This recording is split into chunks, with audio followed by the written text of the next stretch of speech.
My name is Morwenna Hale, and I turned 70 last spring. I am the sort of woman who folds napkins into corners so sharp they could cut paper, and who believes peace is a matter of arrangement of order. That night, the Christmas table was arranged perfectly. White candles, roast duck, crystal water glasses. But perfection has a way of drawing out what hides underneath. Phaedra. My daughter sat across from me in her emerald dress, her nails immaculate. Her husband, Alder, whispering something into her ear. They had driven in from Atlanta for the holiday, though I could tell from the moment they arrived that Phaedra came to win, not to visit. She looked around my dining room as if inspecting an outdated exhibit. Dinner began politely enough small talk about the drive, the weather on the coast. Then, halfway through the meal, she leaned forward and said it. "You know mother people feel sorry for you," she murmured, voice smooth as glass. "Living alone like this, living off pity." I laid my fork down. "I live off my pension and peace of mind, both earned," I said. "You might try either sometime." Her smile thinned. "You've always got an answer," then sharper. "You've always been a burden." Alder shifted, pretending to study his plate. The candles flickered. The duck grew cold between us. When I did not rise to the bait, Phaedra's voice cracked with something like triumph. In my eyes, she said, "You're already dead." For a moment, the sound of the clock filled the room. I felt every beat of it against my ribs. I thought of the nights I had stayed up sewing her prom dress, the mornings I drove her to school after her father's funeral. The words should have shattered me, but instead, they clarified the air. I folded my napkin, placed it neatly beside the plate, and said, "Understood." Then I rose, took my coat from the back of the chair, and walked out into the December cold. Behind me, the candlelight trembled as if unsure whom to follow. 2 months later, on a stormy afternoon, the doorbell would not stop ringing. When I opened the door, rain curling in around my shoes, my daughter stood there, soaked and trembling. I looked at her and said quietly, "The dead cannot come back." The morning after Christmas, the house felt hollow, like someone had lifted the roof and let the air escape. I sat at the kitchen table with a pad of paper and my reading glasses, making a list not of groceries or errands, but of what still belonged entirely to me. "House deed," I whispered, writing it down. "Savings, pension, will." Each word steadied me, a small defense against the echo of her voice. For years, my daughter had blurred the line between help and debt. It started small, $30 for a school trip, $50 for new shoes, a few hundred for college textbooks. "I'll pay you back soon," she'd say, and I believed her. Then came the bigger requests, wedding deposits, a down payment on their first condo, and later temporary help when Alder's ventures stalled. Every time she promised it was the last. I reached for the phone and called the bank on Broughton Street. "I need to verify account access," I told the clerk. She confirmed only my name was listed now. I thanked her, hung up, and let out a breath I didn't realize I'd been holding. In my old ledger, I turned to a fresh page and wrote across the top, "No more rescue." The ink bled slightly, spreading like something alive. When I closed the book, a memory rose, uninvited Phaedra, at 8 years old, standing on a folding stage at her elementary talent show. She sang off-key but loud, grinning through missing teeth, while I clapped until my palms stung. Back then, her pride was simple. She just wanted me to see her. I had kept seeing her even when she no longer looked back. Every loan, every favor, every silence, I mistook it for love. The kettle whistled on the stove. I poured the water, watched the steam rise, and said aloud to the empty kitchen, "Love without respect is control." The words didn't echo. They landed like a closing door. I crossed out the word help on my list and replaced it with peace. Then I set the pen down, smoothed the paper flat, and let the quiet take hold, the kind that asks nothing of you but truth. I keep my old ledgers stacked in a cedar chest near the window. brown covers softened by years of use, each page a record of what I gave and what I hoped would return. They were never meant for guilt, only memory. Still, as I opened one now, the past came forward, line by line. Phaedra's name appeared first in an entry from 20 years ago. Credit card, $200, emergency, she says. I remembered her voice on the phone, tight with embarrassment. It's just a small balance, Mom. I'll pay you back on Friday. Friday became summer. Summer became silence. I marked it as cleared anyway. Another page held the wedding year loan $15,000 reception hall deposit. She had insisted on a downtown ballroom, all chandeliers and linen, though Thomas and I had offered the garden behind our house.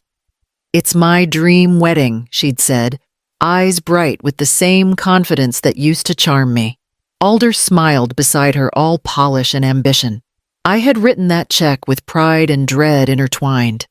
Thomas had been gone only 3 years then, and I could almost hear him saying, she needs to start with what she earns, not what she borrows.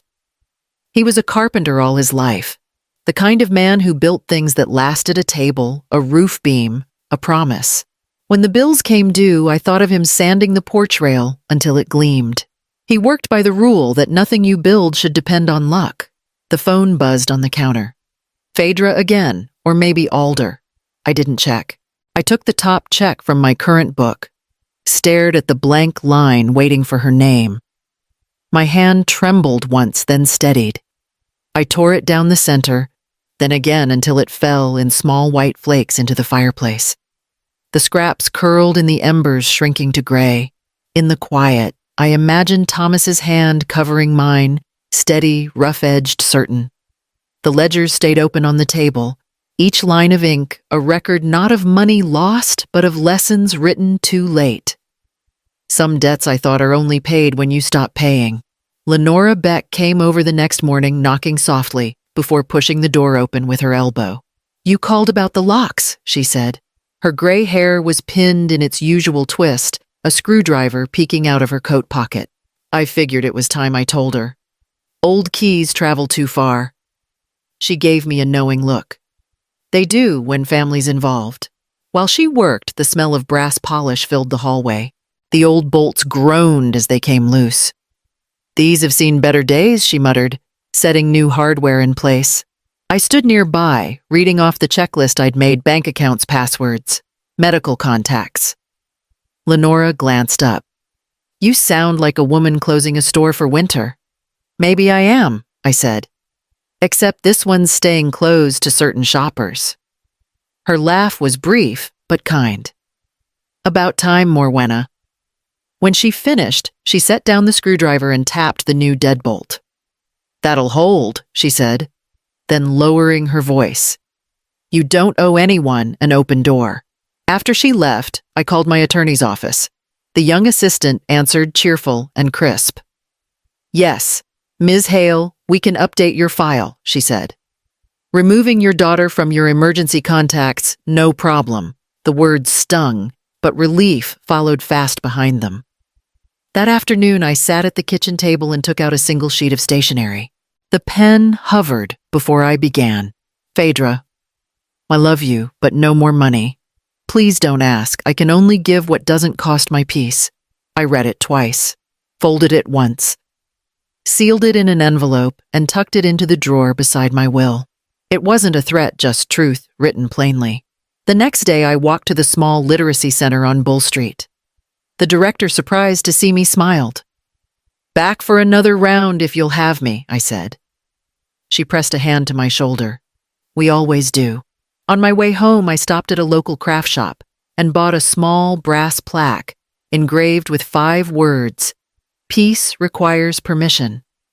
By dusk, it hung beside my door, gleaming faintly in the porch light, as if testing its promise. Most mornings now, I wake before sunrise. The quiet feels earned. I slip on my coat and walk toward Forsyth Park, the air cool enough to sting. The fountains start early, steady, patient streams instead of raised voices. I used to dread silence. Now it sounds like proof that the world can run without my apology. When I return, the porch light catches the curve of my new brass plaque. Peace requires permission. The words shine a little brighter each day, as if learning how to belong there. Esmond Rook comes by twice a week to check the railing Thomas built years ago. He's older now, slower, but still steady with a hammer. "You've got rot under here," he said this morning, tapping one board. "Story of my life," I replied. He smiled, the kind that doesn't mock. "Then we'll start with what still holds." We worked in silence, the rhythm of nails and wood filling what used to be argument space. When he left, he wiped his hands on a rag and said, "You're doing fine, Morwenna. Not everyone learns how to live smaller and call it peace."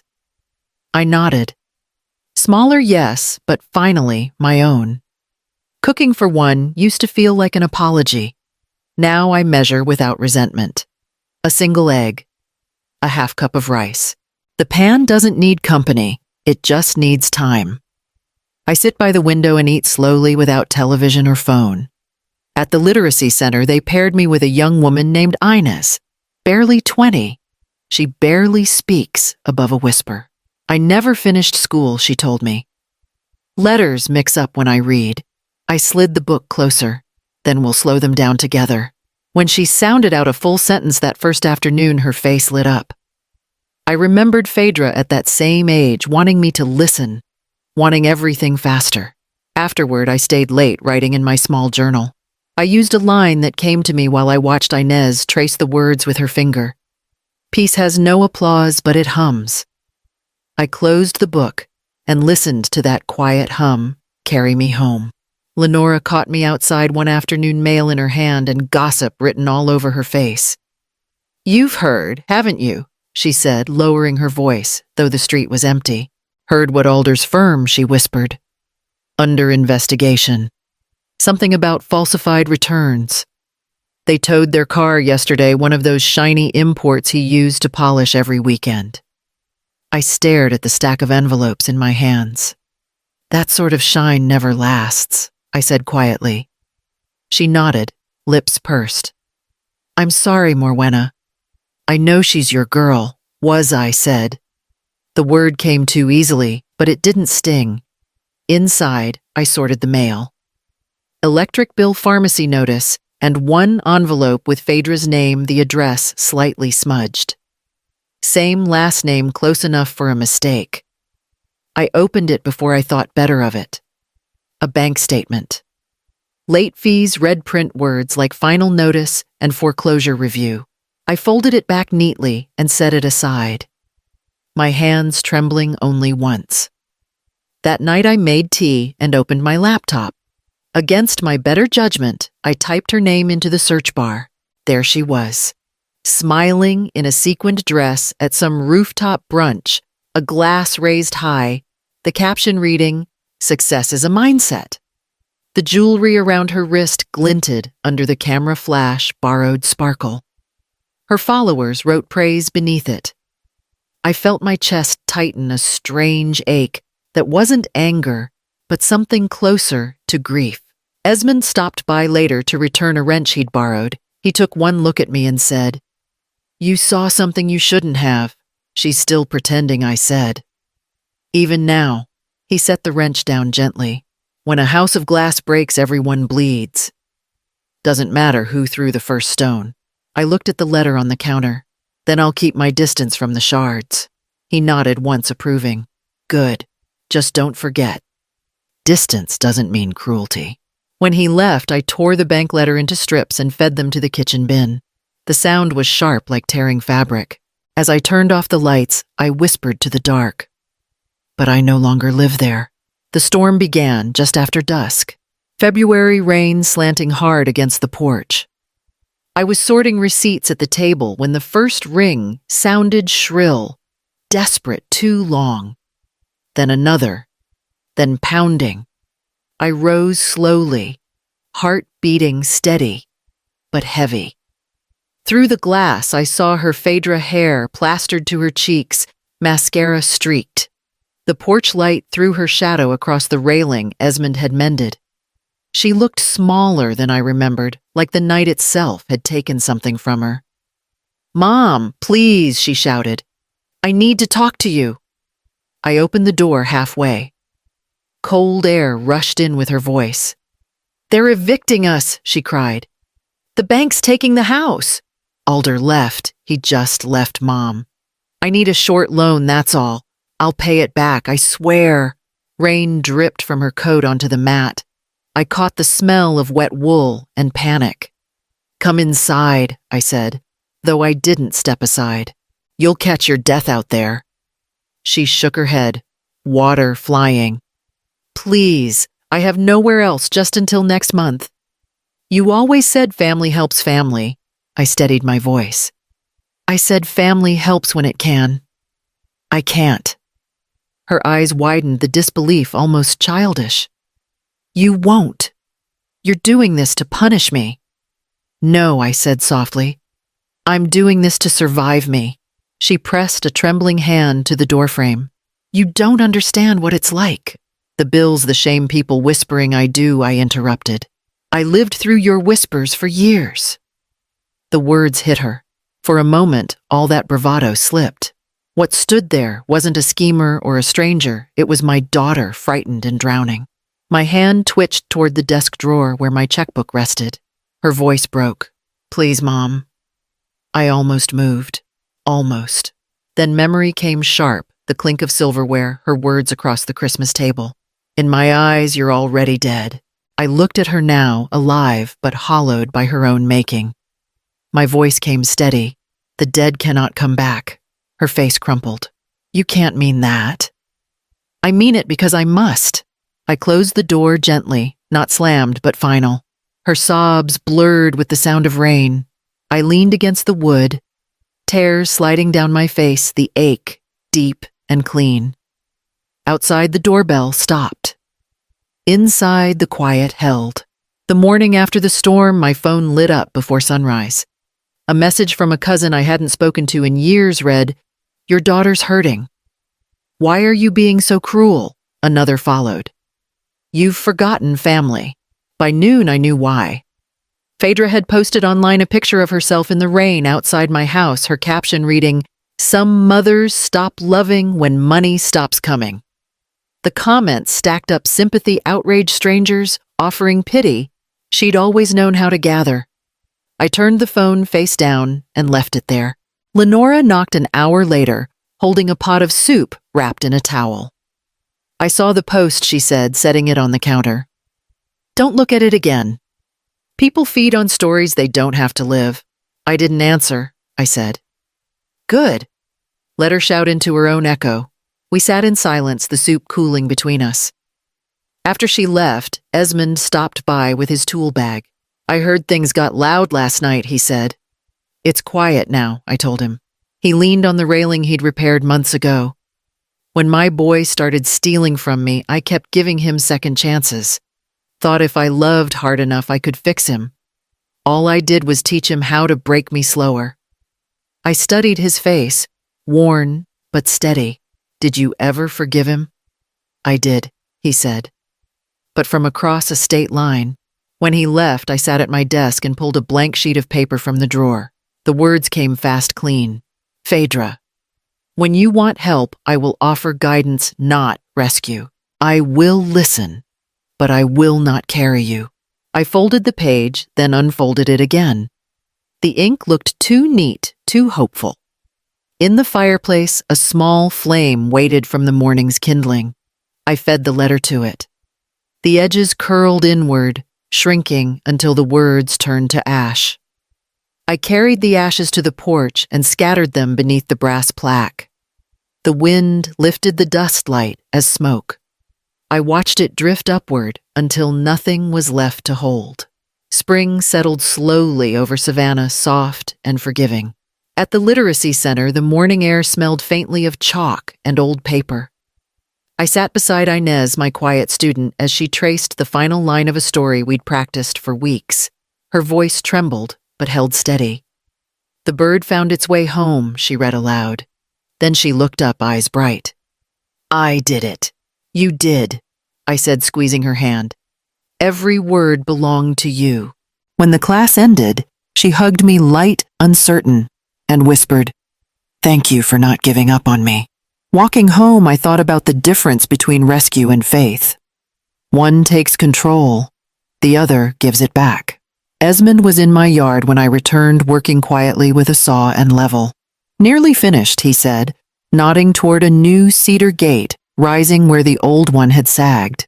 "Built this one a bit stronger," I smiled. "You and Thomas would have gotten along." "He built for permanence," Esmond said. "You build for peace." By afternoon, the gate stood firm, its hinges silent, its scent clean and sharp.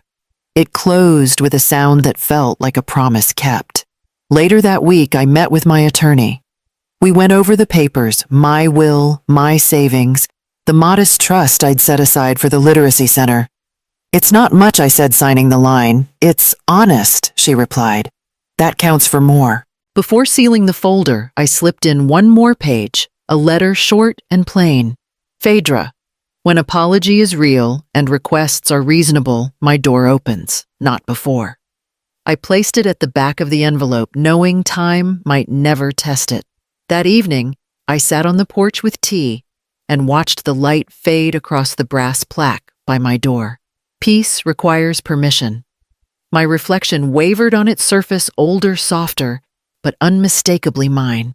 Inside the house was quiet, not empty.